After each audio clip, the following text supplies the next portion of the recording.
वाहिगुरु जी का खालसा वाहिगुरु जी की फतेह।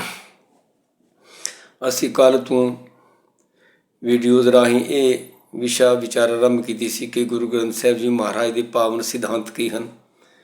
ਤੋ ਅੱਜ ਅਸੀਂ ਗੁਰਮਤਿ ਦਾ ਗੁਰੂ ਗ੍ਰੰਥ ਸਾਹਿਬ ਜੀ ਵਿੱਚੋਂ ਮਿਲਦਾ ਦੂਜਾ ਵੱਡਾ ਸਿਧਾਂਤ ਵਿਚਾਰਦੇ ਹਾਂ ਕਿ ਉਸ ਪਰਮਾਤਮਾ ਦੀ ਪ੍ਰਾਪਤੀ ਲਈ ਸੱਚੇ ਸਤਿਗੁਰੂ ਦੀ ਬਹੁਤ ਵੱਡੀ ਜ਼ਰੂਰਤ ਹੈ। ਸਤਿਗੁਰੂ ਤੋਂ ਬਿਨਾਂ ਕਿਸੇ ਨੂੰ ਪਰਮਾਤਮਾ ਦੀ ਪ੍ਰਾਪਤੀ ਨਹੀਂ ਹੋ ਸਕਦੀ।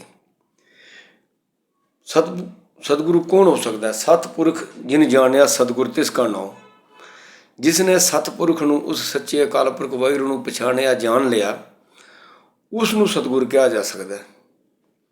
तो ये सिद्धांत तक सतगुरु जो है वो परमात्मा का ज्ञान बख्शदा है, परमात्मा के बारे सोझी बख्शदा, जीवन जुगती बख्शदा, जिस दे राही इंसान का मन पितर पाक होकर उस परमात्मा नूं अपने विच महसूस करन दी गुण जड़ा है इसनूं धारण कर लैंदा है।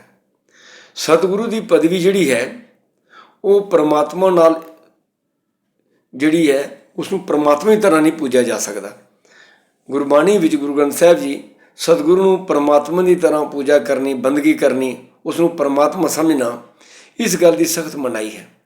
जिस तरह इस्लाम विच धर्म की तालीम देने वालियां नूं, धर्म का ज्ञान देने वालियां नूं पैगंबर कहा गया, उन्होंने खुदा नहीं कहा गया। इस तरह गुरु ग्रंथ साहिब की जिहड़ी फिलासफी है, सिद्धांत है, ये ज्ञान देने वालों सतगुरु गुरु इन्हां पदवियों नाल ये उपाधियां बख्शदी है। लेकिन परमात्मा जिहड़ा है वो वखरी हस्ती है, जिहड़ा सारे सृष्टि का रचनहार है। सतगुरु तो संसार के आके किसी एक अद्धे हिस्से विच लोगों को ज्ञान दे सकता है कि परमात्मा की इतनी वड्डी सृष्टि है, वो सारियां थां ते कोई एक इंसानी जामे विच आके सारी सृष्टि के ज्ञान का दाता नहीं बन सकता। हाँ, वो ऐसा ज्ञान दूर दे के जा सकता है जरा सारी सृष्टि के काम आने वाला हो सकता है। लेकिन एक व्यक्तिगत रूप में आके कोई बंदा सतगुरु बन के सारे संसार की रहबरी कर सके, खंडा ब्रह्मांड की रहबरी कर सके, ये नामुमकिन गल है। वो परमात्मा आप ही करता है, वो आप ही जरिए ऐसे बनाता है। इस वास्ते गुरु नूं, सतगुरु नूं परमात्मा नहीं बनया गया, परमात्मा ने भेजे वो इंसान जिन्हां विच परमात्मा ने अपना ज्ञान बख्श के, प्रकाश बख्श के संसार की रहबरी लई उन्हां दी रहबरी कीती विच परमात्मा ने उन्होंने सतगुरु कहा जाता है। और सतगुरु की निशानी यह है कि सतगुरु पूर्ण ब्रह्म ज्ञानी है, ब्रह्म का ज्ञान, परमात्मा का ज्ञान है। ब्रह्म ज्ञानी सदा निर्लेप जैसे जल में कमल अलेप। जिस तरह पानी विच कमल का फुल अलेप रहिंदा है, चिक्कड़ चों अपनी खुराक लैंदा है, पानी चों खुराक लैंदा है, लेकिन उसका अपना फुल जो है वह चांदी की तरह चमक रहा होंदा है। इस तरह ब्रह्म ज्ञानी इंसान जो है संसार की मोह माया विच रहिंदे होया, घर गृहस्थी विच रहिंदे होया भी घर गृहस्थी मोह माया होमे के प्रभाव तो उतां उठ के रब की जोत विच उसकी सुरती टिकी रहिंदी है। वो सदा निर्लेप रहिंदा है। ब्रह्म ज्ञानी सदा निर्लेप, वो इन्हां चीज़ां की पकड़ तो अछो रहिंदा है। जैसे जल में कमल अलेप, जिवें कमल का फुल जल विच अलेप रहिंदा है। ब्रह्म ज्ञानी का गरीबी समाहा। ब्रह्म ज्ञानी बहुतियां लोभ लालच नहीं करता, दुनियावी ठाठां वाठां बनाने वास्ते वो नहीं आउंदा। वो गरीबी विच भी अपना गुजारा, गरीबी समाहा, गरीबी सुभाव वाला हुंदा। ब्रह्म ज्ञानी परोपकार उमाहा, उहदे विच ते हर वेले ये उमाह रहिंदा है, ये चाव रहिंदा है परोपकार करन दा। ब्रह्म ज्ञानी सदा निर्दोख, निर्दोख तो भाव है वो पापां विकारां बुराइयां तो जुर्मां तो रहत होंदा है। जैसे सूर सर्ब को सुख, जिमें सूरज सब कुछ सुखा देंदा है, इवें ब्रह्म ज्ञानी अपने अंदरों बुराइयां नूं, विकारां नूं सुखा के नाश करके एक पवित्र जीवन का पांधी बन जाता है। अज के युग विच बहुत सारे इंसान ऐसे मौजूद दुनिया के साध संत बने फिरदे ने, अपने आप नूं सतगुरु की बराबरी करते हैं। ये लोग कदे भी सतगुरु की बराबरी नहीं कर सकते, क्योंकि सतगुरु के जोड़े गुण न इन्हों विचों किसी च नहीं लभदे। साढ़े देश में काफ़ी सारे ऐसे साध जिन्हों के करोड़ों की गिनती भी जिन्हों के अगे सेवक सन और उन्होंने लोग भगवान करके आखते सन, परमात्मा का रूप समझते सन, सतगुरु समझते सन। पर उन्होंने जीवनों में ऐसे ऐसे कर्म किए कि अज कई उन्होंने जेलों कटते पे सन, वो जेलों में जाके सड़ रहे हैं। तो माया का अडंबर, बड़िया बड़िया सोहनिया कीमती कारां दे झुटना, बड़े बड़े महलों माड़ियां च रहना, दुनिया की काम चेष्टा रंग रलियां मानना, इहो जे काम इहो जे साध करते हैं जिन्होंने लोग एक सच्चे सतगुरु की तरह का मान सत्कार देंदे ने।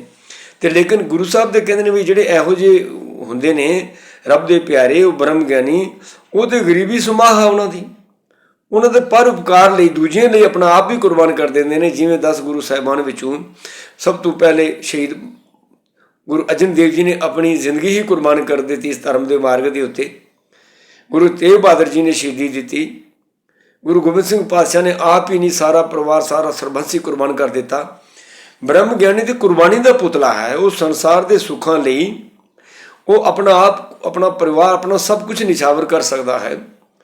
ਬ੍ਰਹਮ ਗਿਆਨੀ ਜ਼ੁਲਮ ਹੁੰਦੇ ਦੇਖ ਕੇ ਉਹ ਚੁੱਪ ਕਰਕੇ ਨਹੀਂ ਬਹਿੰਦਾ। ਆਪਣੀ ਪੂਜਾ ਪ੍ਰਤਿਸ਼ਠਾ ਵਾਲੇ ਪਾਸੇ ਸੇਵਕੀ ਨੂੰ ਬਣਾਉਣ ਵਿੱਚ ਤੇ ਸੇਵਕਾਂ ਕੋਲੋਂ ਮੱਥੇ ਟਿਕਾ ਕੇ ਹੀ ਖੁਸ਼ ਨਹੀਂ ਹੁੰਦਾ। ਉਹ ਸੰਸਾਰ ਦੇ ਲਈ ਕੁਝ ਕਰਦਾ ਹੈ। ਅਗਰ ਸੰਸਾਰ ਵਿੱਚ ਜ਼ੁਲਮ ਸਿਤਮ ਹੋ ਰਹੇ ਹੁਣ, ਉਹਨਾਂ ਦੇ ਖਿਲਾਫ ਆਵਾਜ਼ ਉਠਾਉਂਦਾ ਹੈ। ਅੱਜ ਦੇ ਬਣੇ ਸਤਿਗੁਰੂ ਸਾਹਿਬ ਤੇ ਇਸ ਬਾਰੇ ਬੋਲਦੇ ਨਹੀਂ, ਕੁਸਕਦੇ ਵੀ ਨਹੀਂ, ਜੋ ਰਾਜੇ ਮਹਾਰਾਜੇ ਜ਼ੁਲਮ ਕਰਨ। ਪਰ ਗੁਰੂ ਨਾਨਕ ਸਾਹਿਬ ਪਾਤਸ਼ਾਹ ਸੱਚੇ ਸਤਿਗੁਰੂ ਸਨ। ਉਹਨਾਂ ਨੇ ਤਾਂ ਰਾਜੇ ਮਹਾਰਾਜੇ ਨੂੰ ਵੀ ਚੈਲੰਜ ਕੀਤਾ, ਰਾਜੇ ਸ਼ੀ ਮੁਕੱਦਮ ਕੁੱਤੇ ਜਾਇ ਜਗਾਨ ਬੈਠੇ ਸੁੱਤੇ। ਰਾਜੇ ਨੂੰ ਵੀ ਕਿਹਾ ਵੀ ਤੁਸੀਂ ਜ਼ੁਲਮ ਨਾ ਕਰੋ, ਤੁਸੀਂ ਰਿਆਇਆ ਦੇ ਲਈ ਇੱਕ ਬਾੜ ਦਾ ਕੰਮ ਕਰਦੇ ਹੋ। ਇੱਥੇ ਤੇ ਇਹ ਹਾਲਤ ਬਣ ਗਈ, ਉਲਟੀ ਬਾੜ ਖੇਤ ਕੋ ਖਾਈ। ਤੁਸੀਂ ਬਾੜ ਬਣ ਕੇ ਸਮਾਜ ਦੀ, ਤੇ ਸਮਾਜ ਨੂੰ ਹੀ ਖਾ ਰਹੇ ਹੋ, ਦੁਨੀਆ ਨੂੰ ਵੀ ਲੁੱਟ ਰਹੇ ਹੋ। ਤੇ ਗੁਰੂ ਸਾਹਿਬ ਨੇ ਰਾਜੇ ਮਹਾਰਾਜੇ ਨੂੰ ਚੈਲੰਜ ਕੀਤਾ। ਬਾਬਰ ਨੂੰ ਜਾਬਰ ਮੂੰਹ ਤੇ ਕਹਿ ਦਿੱਤਾ ਵੀ ਤੂੰ ਤਾਂ ਜਾਬਰਾਂ ਵਾਲੇ ਕੰਮ ਕੀਤੇ ਹਨ।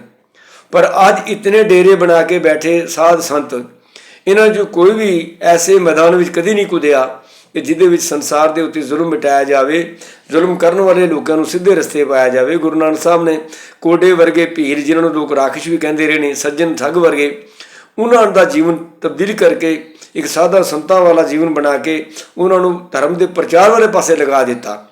ਬੀਧੀ ਚੰਦ ਜੀ ਜਿਹੜੇ ਕਿ ਚੋਰੀਆਂ ਡਾਕੇ ਮਾਰਦੇ ਰਹੇ ਨੇ, ਉਹ ਗੁਰੂ ਦਰਬਾਰ 'ਚ ਆ ਕੇ ਗੁਰੂ ਸਾਹਿਬ ਦੀ ਪਾਵਨ ਛੋਹ, ਗੁਰੂ ਸਾਹਿਬ ਦੇ ਪਾਵਨ ਗਿਆਨ ਦੇ ਰਾਹੀਂ ਇੱਕ ਬੜੇ ਪਰਉਪਕਾਰੀ ਸਿੱਖ ਬਣੇ।